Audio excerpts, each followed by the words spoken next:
Okay, I think we're going live now.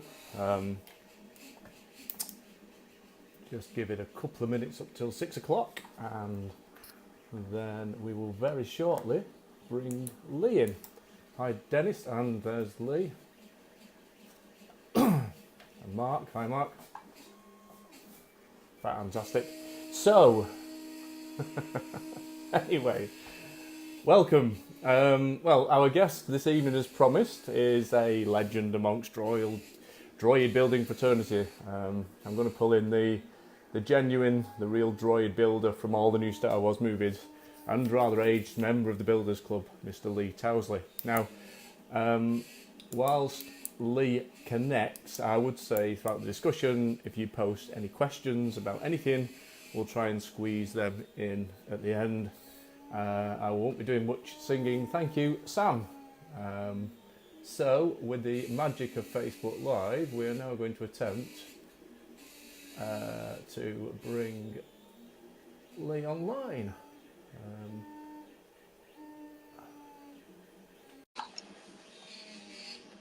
Evening, everybody. It worked. Fantastic.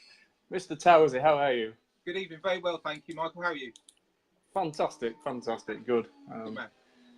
And I think we can see comments as they're scrolling up, which is great. I'll try and, anybody's got any questions, we'll try and fit them in towards the end. We've got a few questions we want to ask you, Lee, anyway. So we'll get started, shall we? Yeah, by all means, fire away, Michael.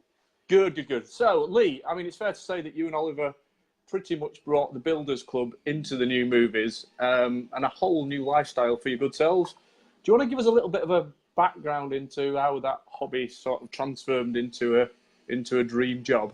Yeah, I'll keep it brief because I expect a lot of people that are viewing will already know this story. But myself and Oliver built our droids. Oliver back in 2005, 2006, I believe, and I built my own droid in 2000 and finished in 2009. Then at a celebration event in Germany, the R2 builders got together and they cheekily approached Kathleen Kennedy. I wasn't there actually, but Oliver and some of the other guys were. Michael Philippidis was there as well, and a few others. And they approached Kathleen Kennedy, just joked, you know, if you want droids building for the new Star Wars films, then give us a call. Cut a long story short, 30th of October 2013, that's when Oliver and I started at Primary Studios. We just went there for a chat, and it ended up to be a job interview. And yeah, we ended up building the R2 units for The Force Awakens, which have been used for the films onwards. What we did actually do as well is the first shot from JJ for The Force Awakens was this one, High from the Workshop, which was with my R2, because we hadn't even started building R2D2 for the film by then, so we just had mine in for reference and publicity shots. And yeah, we were lucky enough to do that, and my R2 was used in this shot as well, which people may have seen, which is the first script read through. And I've been there, well, I actually finished next week, and it's my maybe last ever day, next Friday. Really? 1,963 days ago, I started back at Primary with Oliver, and end of an era, possibly. Oh, well, watch this space. I mean, it's amazing, and now we go full circle where I guess the club is actually providing most of the astromechs for the movies, or have done up to this point. Indeed, yes. I've got to be careful what I say here, because the droids we use are under contract under NDA, just like I am, so we have to be careful what we discuss. They're not really allowed to advertise the fact that their droids are using the films, but what happens is we get publicity shots like this come out, and those in the know, those that know the UK builders will recognise certain droids from The Force Awakens onwards. R2 is always the prime with R2s that we use, but all the other background droids so far have been UK builders droids. And there's been publicity shots, there's been interviews online, with Brad Oakley, with Colin, who's in this shot here with Oliver. And yeah, so we do get to use the droids as well. And they're all the droids that we use in Force Awakens. My own droid, which is here now at home. R2 Katie, which was flown over from the US. And a couple of Colin Barker's droids as well. And that's pretty much right the way up to this new movie, which obviously you can't say anything about. Yeah, well, if we needed any background droids in the new movie, we would have gone to the club just like we do any other film. And hopefully that will continue, but I don't know at the moment. So let's jump into sort of a little bit more clubby questions. I'm going to ask you and Oliver, obviously long-standing members of the club, and there's lots of interesting kind of different terminology used. CSL, CSR. As builders, I guess, where do you go from? And the other one is that it's quite interesting that as moving from onlookers to those that are building the film, you actually starting to create the standards. Yeah. So just to clarify, first of all, the CSL is Club Spec Legacy, which is the dimensions that they've used from when the club was first started. But some of the builders in America have got hold of the original 1970s R2 units and managed to get a tape measure on them and spend many hours measuring up for true dimensions. And although they do vary from droid to droid because of whether they've been moulded by fiberglass and so on, there's now a CSR, which is Club Spec Revised. There is a variation, you won't be able to see from this shot, but if you go to astromech.net and go on their wiki page, they do differentiate between CSR and CSL, and they tell you the difference in dimensions. Now, the CSR, the revised version, was just happening as Oliver and I started on The Force Awakens. And the guys that were carrying that out in America, that we did have a conference call with them, we did discuss it, but Oliver and I at the time felt that they weren't that enough advanced with all the measurements to use them confidently in the film. We could have gone wrong again, and then we've got a whole load of, another minefield to deal with. So we kept away from the CSR and used the legacy dimensions, except for the LDP, the large data port, which is here. This on my one is the larger version, but it's slightly smaller. On the revised version, it's an inch, and because it's at the front, it does stand out with the variation in dimension. So that is the only difference that Oliver and I went for compared to the revised and the legacy. Sorry. Oh, cool. But now, people have to be careful about what they go for. As far as what are you going with, Michael? So I didn't know what you're doing with your CAD. Yeah, I go CSR as much as possible. There are some gaps that you're trying to fill between the two, but pretty much CSR and then CSL as a backup. Okay, because I think the main thing is the body is about a quarter of an inch longer, isn't it? Yes. So you have to be careful when you're doing your frame. This is really with 3D printing. I'm sure Michael's files will all work together, quite cohesive and go together fine. But if you're building with other materials, you have to be careful. If you're buying a frame or building a frame, you then have to make sure you're using the right plans for the skins to fit that body. And the same with the details as well. Some of the details do vary slightly, so there's a slight adjustment on them as well. Cool. I think I jumped a question actually, because I know we did put it in a little bit of order, and probably the more important one. So without taking too long, what's the insight? What's it like wrapping up on that first day on an actual Star Wars set with real actors and all of the people that you've previously kind of seen in movies? It's amazing.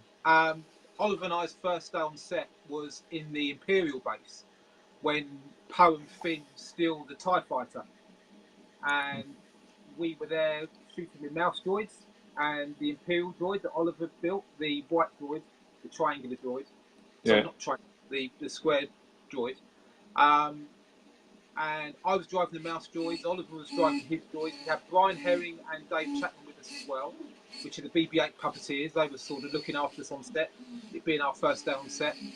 And inside we were going mental, of course, we were like a couple of kids, and the was amazing. It was one of the first days of shooting that we were there, and yeah, it was unbelievable. I think we spent about 2 weeks on that set, and we had explosions. We were blowing things up. We had stormtroopers flying through the air on cables and so on. We had lots of stunts going on. We were driving our mouse droid through explosions. Oliver's Imperial droid, that was blown up, which survived. The special effects were determined to kill it, but Oliver just cheekily, as Oliver is, just drove it out once the explosion had gone on. That worked a treat. And yeah, it was a great 2 weeks. And we hadn't even started building R2 by then. You know, we were still doing the R&D for R2D2. So we'd already built these droids as like a tryout. Mule Scanner was, I'm sure, just trying us out to see how we were doing. And yeah, it was as amazing as you'd expect and more. And you've done, is it 4 movies now? 5. 5 movies. 5. So when you get on the... We've just finished the last one in the trilogy, and I've done Solo and Rogue One as well, so 5. Okay. So when you rack up on that... Michael? Which one did you forget? Everybody forgets Solo. Yeah, I know. I had one that I forget and one that I wish I'd forgotten. I guess, so on that 5th one, so you rack up, is it just like business as usual? Yeah, whatever, you know, or do you still have that tingle and that excitement? Far from it. Every day I go there is just as exciting as the first day I was there. It's still a buzz. Prime Studios is iconic in itself, you know. Yeah. And I was fortunate enough to take my family around Prime Studios just before Christmas, and it was a Star Wars related tour of Prime Studios, so they got to see some cool stuff that we were working on. But just going to Prime Studios itself was, you know, a treat. Was great to be there. And even now, you know, we've finished filming.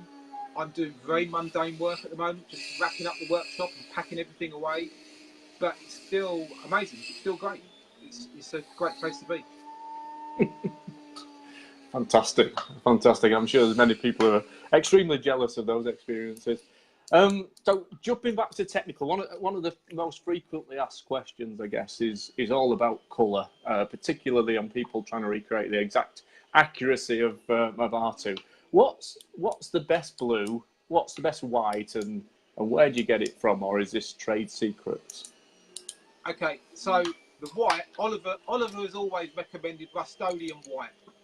And that's the white we use for the film. I painted most of the R2s myself. The weathering was done by Henrik. Henrik is the painter that was in Creatures department for The Force Awakens, and he painted every single character. He did over about 100 characters that came out of Creatures, and he did the weathering as he has done on my R2, just on the body. He's done the weathering on that.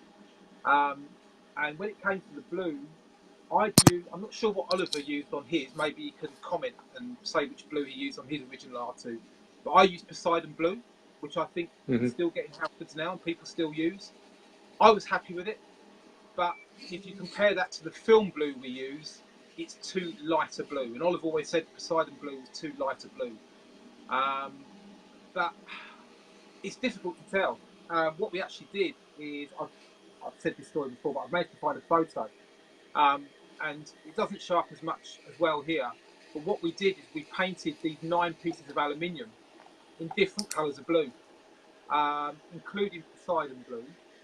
And Henrik, the painter, mixed his own blue as well, with the various spray paints from just airbrushing. And we took this to the film studio at Prime with the cinema. We shot it on a high definition camera. We shot it, we showed it in the cinema. They all looked exactly the same. So what we decided to do, Oliver and I then just went back to the workshop. We went through this panel of blues. We picked our favourite blue, and it turned out to be a special mix. And that special mix, I cannot share. The reason being, out of respect to Henrik, really, Henrik mixed the blue. He did the orange for BB-8 as well, and that's a special mix. And it's just, we're under NDA as well, so we can't really share that information. Maybe that information will come out one day further down the line, but unfortunately I can't share that information. No exclusives, I'm afraid. We can try. Yeah, Oliver's just said it's a metallic purple base with a clear blue on top to get that depth of richness on the comments. Okay. So I think Yeah. Okay. And again, I think we've seen that a few that's times one with the way of doing purple it. blues. I think that's what we did with the Madden to Swords blue. Oliver and I did the Madden to Swords R2s, and we used Rattle paints for that, and we mixed blue with purple. And there is an element of purple in the R2 blue, in the Force Awakens blue as well, but that's dusted over the top, very thinned out, very lightly. Plus, there's the same purple is mixed with the blue. That's all I can say. Okay, cool. And the whites, it's just literally the rust. Is it rustium or rustonium? That's the one that you've used in the movies, was it? Rustonium. Yeah, it's a pig to paint. It can be if your preparation has got any oil in it at all, it will speckle, and it can be a bit of a bugger to paint. So you have to put it on really thin, gradually build it up. Don't get it too wet. And it's the white we use. So if anybody wants the accurate white, that's the one to go for in our opinion. Yeah. No, it's gin and tonic, Sam.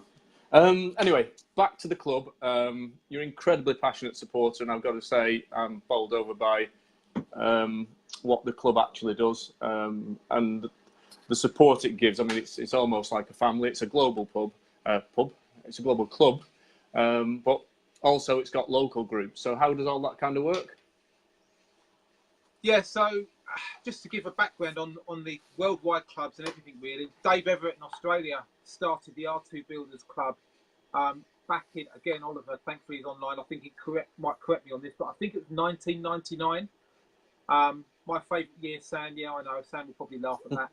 I think that's the year the club was created, but America soon got quite big, and they didn't take over, but that just seemed to be the go-to place. It started off as a Yahoo group, which has since been closed down, and we've now gone over to the website astromech.net and the wiki page as well, and that's just grown, and that's the biggest go-to place certainly worldwide. But then you've got clubs all around the world really, but in Europe you've got Spanish builders and various other parts of Europe. But we're quite prolific, obviously, the UK builders, I guess because of the films. But that was set up by Mike, by Flip. He quietly went away about 8 years ago and just created this club, which is the astromech.info website. Is that your printer? Yeah, of course it is. Yes. We never stop printing here. So Flip, created the club about 8 years ago, and it was mainly just for networking and full information and sourcing supplies within the UK, really, because as we all know, if you're importing from the US, custom charges are a killer. So we try to supply within the UK if we can, and also with the amount of events that are going on with the Comic Cons and what have you, it's got better and better over time, but we've now got the event sign up as well. Plus the club has got the MOT and the PLO check-in as well, which we do push. The MOTs are really required for people going to events. We do encourage people to bring part builds to events like work in progress, and they don't need an MOT. We're not worried about that, as long as they're not driving them around.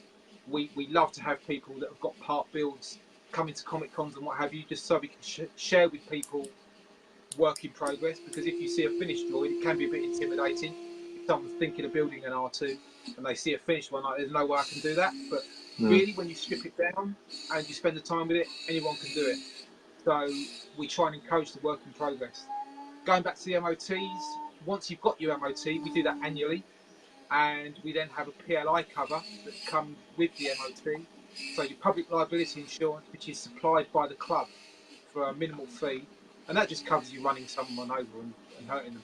So it's a good idea. So the UK club consists of, this is the committee here, last year's R2 UK. You can just about see John. He's our treasurer on the left-hand side. Then myself, obviously. Then you've got Mike, who set the astromech.info up. And he helps out as well. And then you've got Oliver and Giles. Plus, we've got another committee member. He wasn't a committee member at R2 UK, so we've got Sam as well, of course. So I didn't have any other photos of Sam, unfortunately. So that's Sam. People may know Sam Prentice. He's a bit of a joker. That's a bit of a laugh. So yeah, that's what the club's all about. Cool, cool. And I guess selfishly, I mean, the clubs do move on. We've seen a massive shift in options: aluminium, wood, styrene, and of course 3D printing. Yep. But everybody can make a droid in whatever kind of material they want to. Indeed, yeah.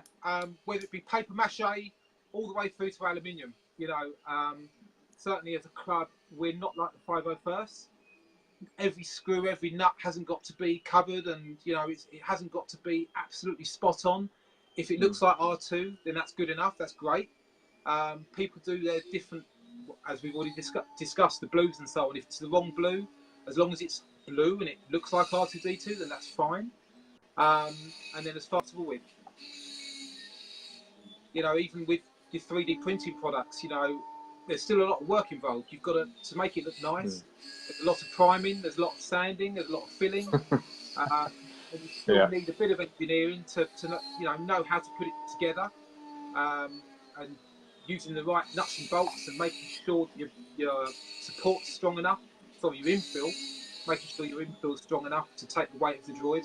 So, yeah, it really doesn't matter what materials you use, because as long as you do a good enough job, once you've painted it, until you actually touch it and knock on it, you won't know what it's made of anyway, whether it be styrene, aluminium, or 3D printed.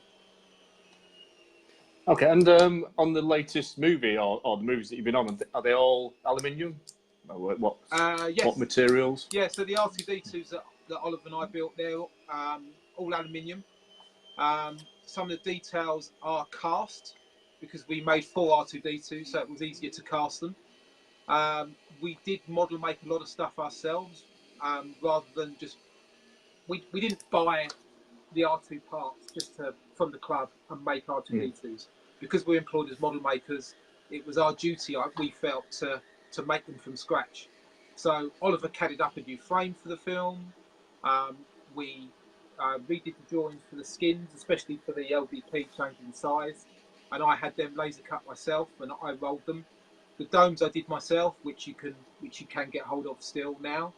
So yeah, it's mainly aluminium with a few cast resin detail. Cool. So just going back to the club, I mean, it's a bunch of lovely people, but also they do some incredible. They support some incredibly good causes, and I guess charity work is one of the main drivers once they've made their R2. Yeah, definitely. When I built my R2 and finished it in 2009, the next question was, what the hell am I going to do with it? Because there's no way it's going to sit at home unused. And I thought, well, the answer's got to be charity. So I joined the Rebel Legion, which Oliver was a member of as well at the time. And we used to attend a lot of events with the Rebel Legion because that was the only way to get hold of events, really, through the UKG and the Rebel Legion, because the Astromech Club hadn't been created in the UK. And yeah, we do a lot of charity events. And now as a club, we support various people. NAS is our chosen charity, which is the National Autistic Society. We do have a review every now and again. 12 to 18 months we look at alternative charities, but NAS is one we've supported for quite a while now.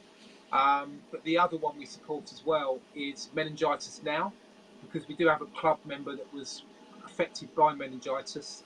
He's a family member, so that's quite dear to our hearts. And we did actually do the Rogue Ones print, which I hope a lot of people have seen and hopefully bought. They are still available now.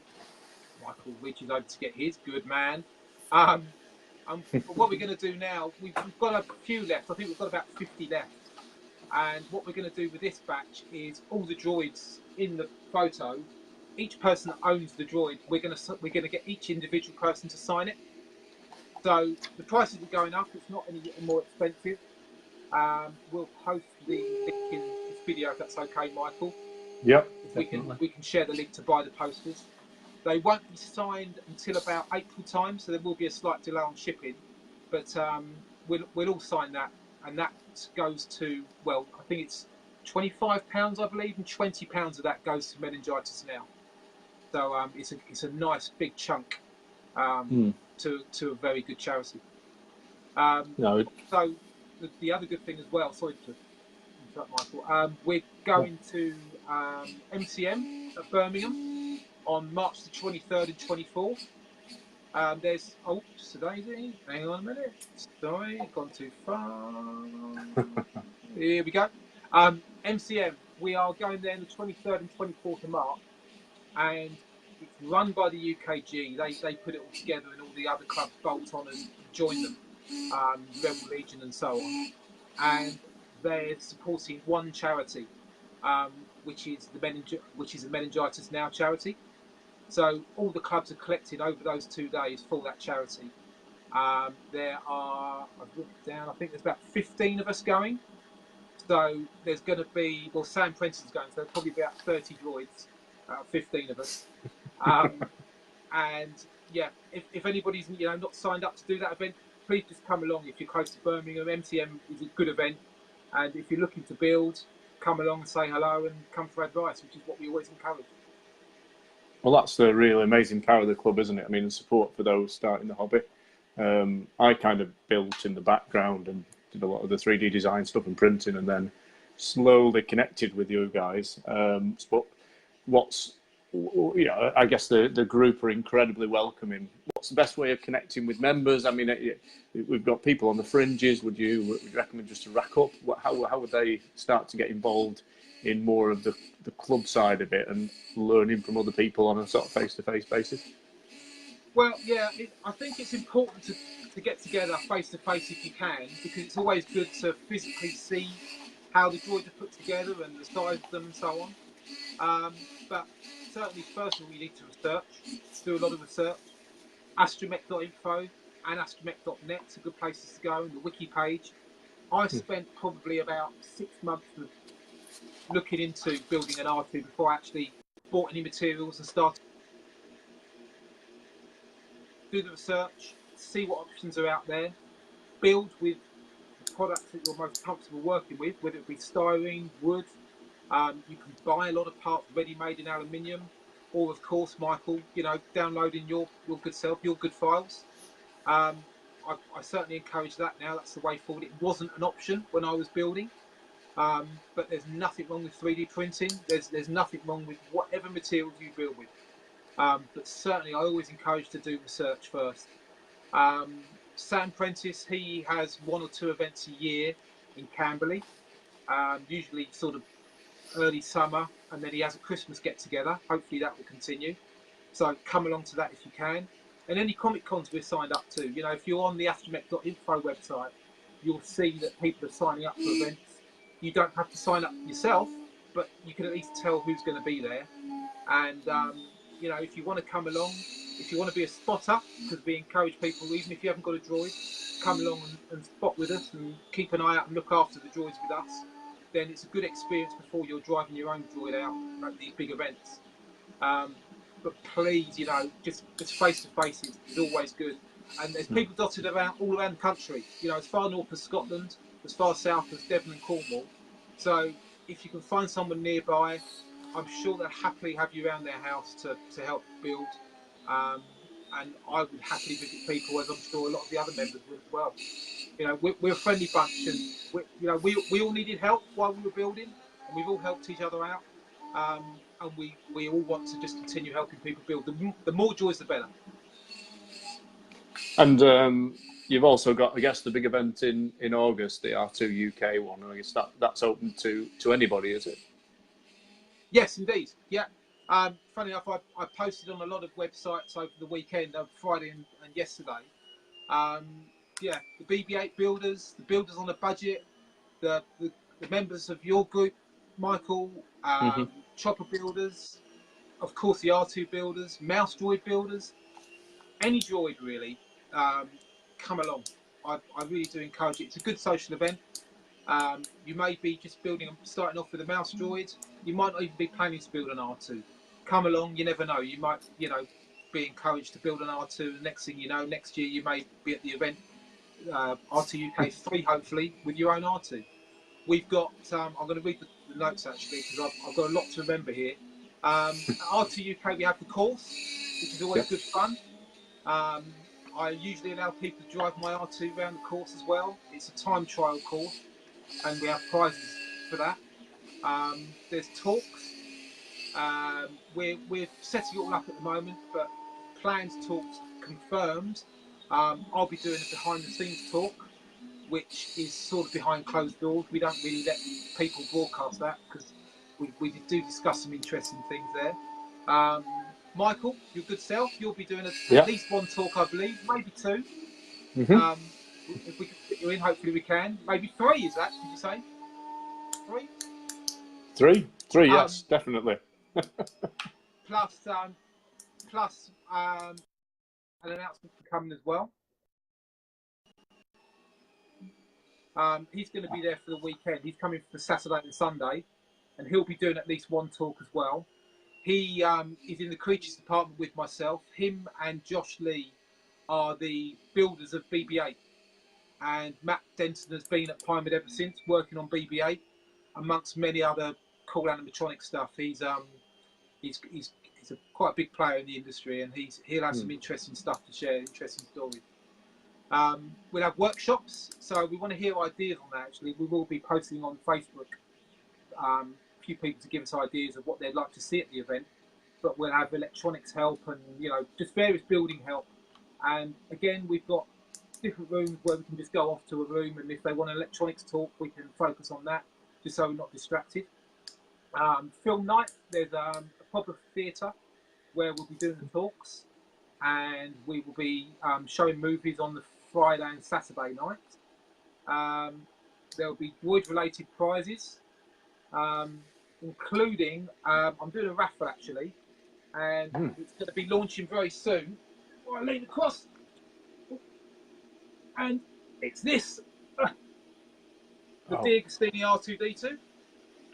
Wow, Henrik the Pinewoods, the Force Awakens guy, webbed this for me, and this is fully working with all the catalogues as well, with all the issues and various other bits and pieces with the batteries. I'm only going to do this within Europe because it's so heavy. It's going to be a nightmare to ship to the US. So they're going to be about £10 a ticket for the raffle. It's going to be properly run through an official website, and then we'll have the draw at the event. So hopefully someone at the event, that would be nice if they win that. So we have that there as well.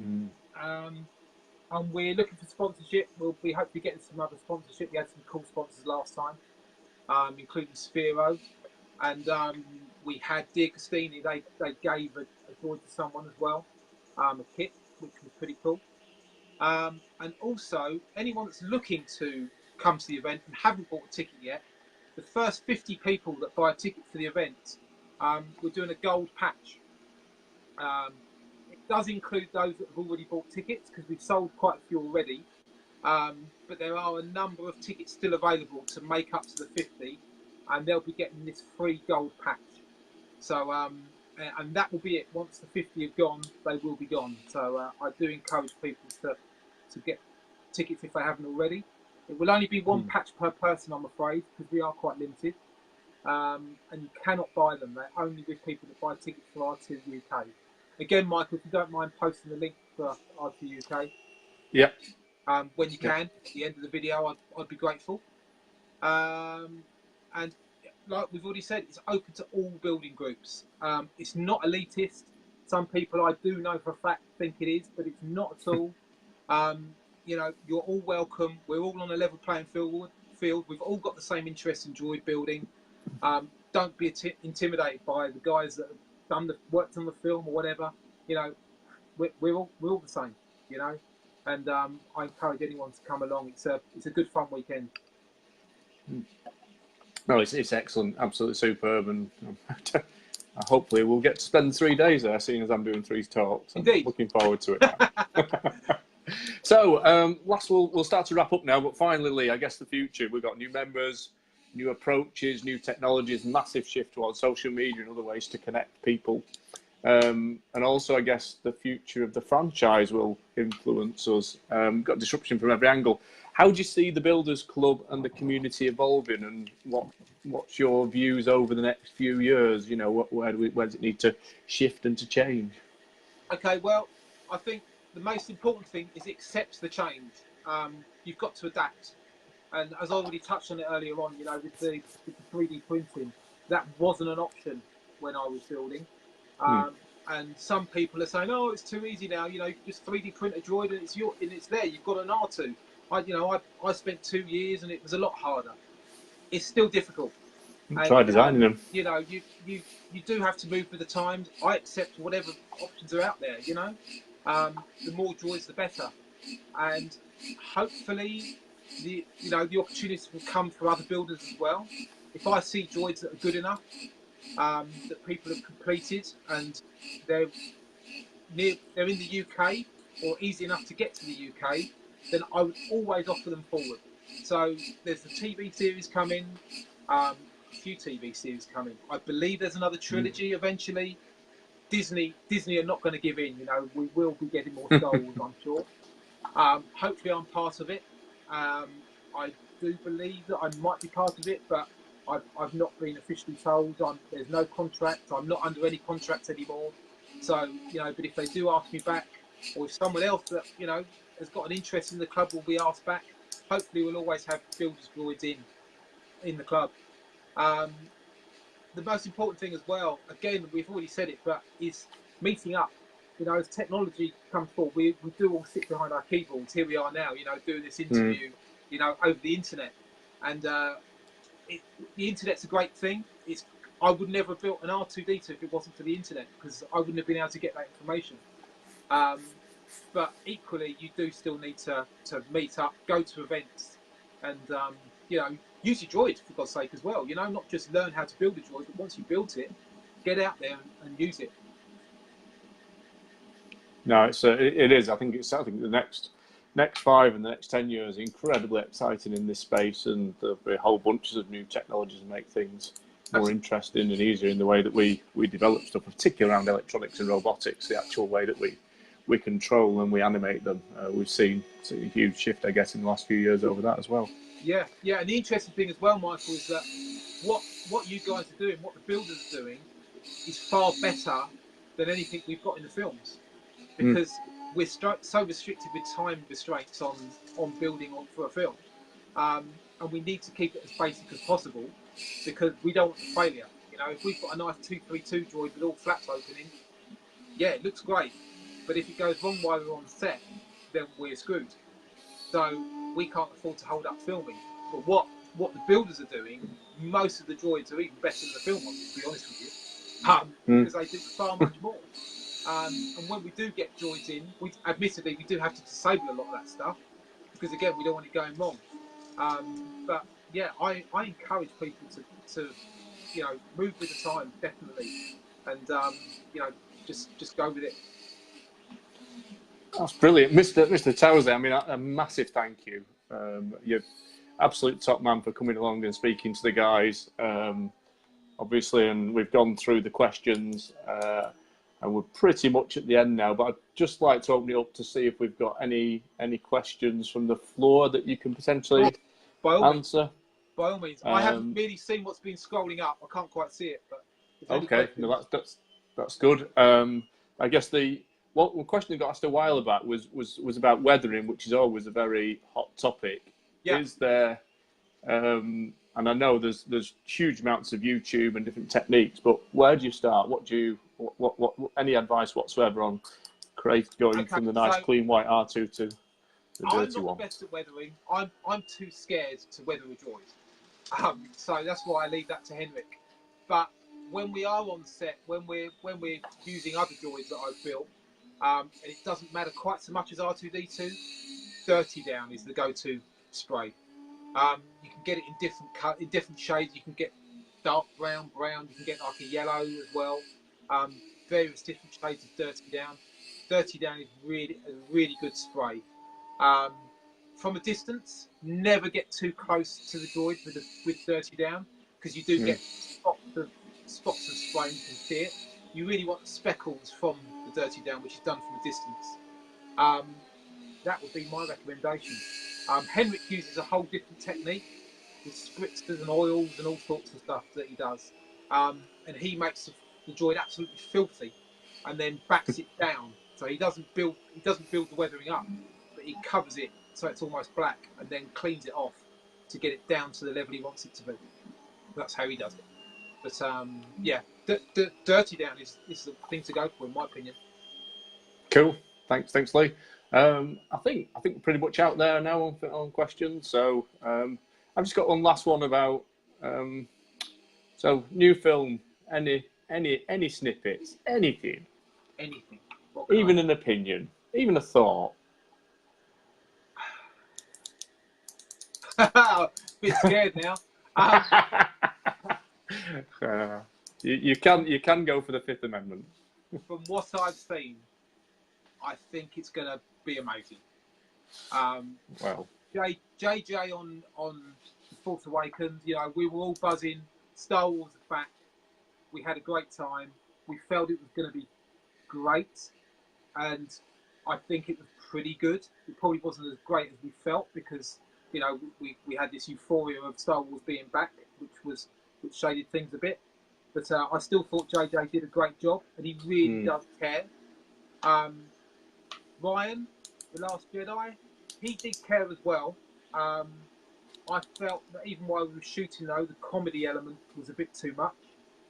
And there was a whole load of stuff that was cut from the film as well.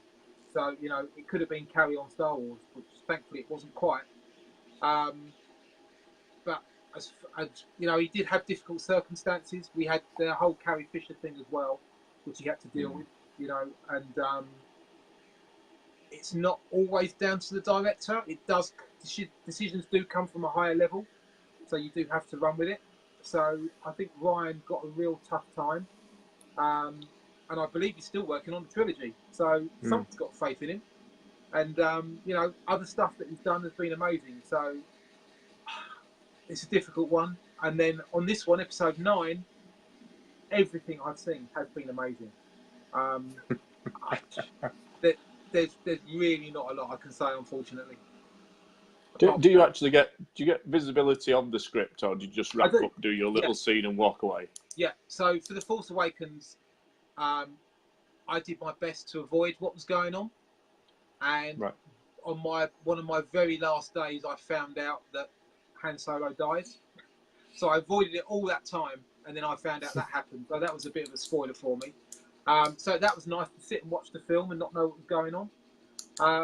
Then for The Last Jedi, I read the script just because I felt like I'd try it from that angle. And it was a help. And it didn't change the film for me. And then for this film, I did read the script, but only the R2D2 parts.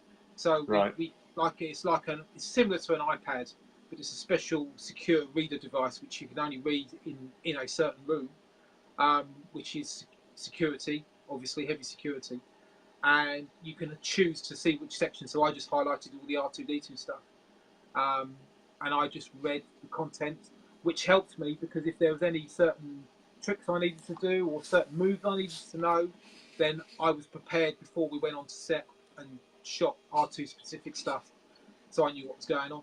So yes, I do get to read the scripts. Excellent. So inside your head somewhere is lots of secrets, but we will find out in December, I guess. Two very quick questions, and I think that they are just quick ones. One was about D'Agostini. Have they lost the rights to R2? Do you know? That was something that came up on the... No, not that I'm aware of. No? People are still building them now because you could have... I think there was a whole, like a period of a year where people could sign up and start the subscription.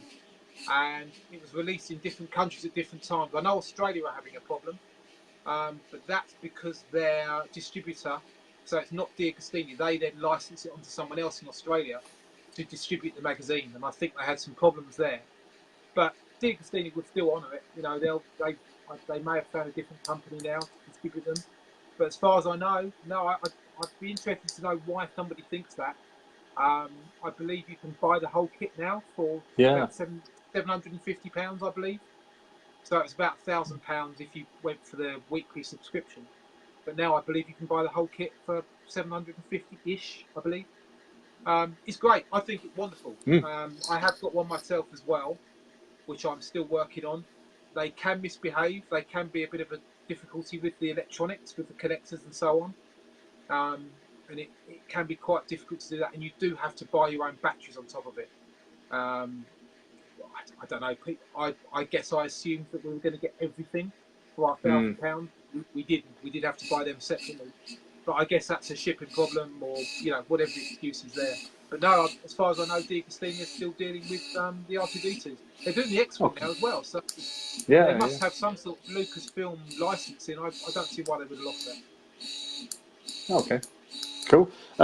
And final one, gear versus friction on the dome. Just to end on, very simple. What was your preference? Okay, I use both. Personally, safe answer. But personally, gear. Yeah. My first R2 was gear. This one's friction. And most people I've seen that use friction eventually have problems. The wheel wears. You can change the rubber. You can increase the tension on the spring, but you can put people put sandpaper or something abrasive on the inside of the Lazy Susan. But personally, I would always go for gear. It's more reliable. It's more stable. Can be a bit noisy. But yeah, that's my opinion. Gear out of the two. Brilliant. Right, we are going to wrap up there. I could talk to you all night, and the internet gods have kept the bandwidth going and given us what looks like a really great connection. So just beyond thanks, I guess, for everybody from this group and obviously from the wider builders group, because I think, and I know you're a very modest chap, but you've supported people and you've been the voice of reason, and you've been an amazing influence in the group. So on behalf of everybody, thank you, Mr. Towersey. Thank you, Michael. Just before you do go, because of the excellent work that you do as well, this is why I'm here. It's just specific to your group that we're doing this on Facebook, and thank you for having me as well. Hopefully you'll do some other interviews in the future. I know you've been generous and given a few prizes away to people as well, with the Spiro, and now you're doing the R2, aren't you? In the repro. The Kenner one, yeah. So what I want to do is I want to give you these. They're crew patches. I've got one other set left, and that's it. So right, okay. There's one more to come, which is with the embroiderer now for this year. So it's going to be a set of 5 patches, and I'll forward them on to you, Michael, and you do what you want with them to share with your subscribers. That's amazing, Lee. Thank you, thank you so much. That's Thank right. you so much. Okay, great. Well, we'll wrap up. This video we will save into the group, so it will be available for anybody who's missed it. The pictures that Lee's put on the back of the projector, we will post up as part of that, so you can look at those in a little bit more detail. And anything that you forgot to ask or wanted to ask questions, you can post on that link, and I guess between Lee and myself, we'll do our best to answer those in the background. As Lee said, yes, we are going to have another one of these interviews. We may have a few more afterwards. We've got a lovely chap called Billy Brooks, who did a lot of the CGI for the prequels. So he was the designer of the infamous boosters that made R2 fly. And whilst we're all limited by the physics of what you can fit inside legs, he had no limits whatsoever. So it'll be really interesting to hear from his perspective on CGI. So hopefully we'll hit that sometime at the back end of April. And a visual effects guy, and I think he's over in California. So I'm sure the technology will work seamlessly wherever it is in the globe. So thanks, guys. Thanks, everybody. And as I said, we'll finish it and we'll get this video saved. Thank you, Lee. Cheers, Michael. Thanks, everyone. Cheers, guys. Bye. Bye. Bye. Bye.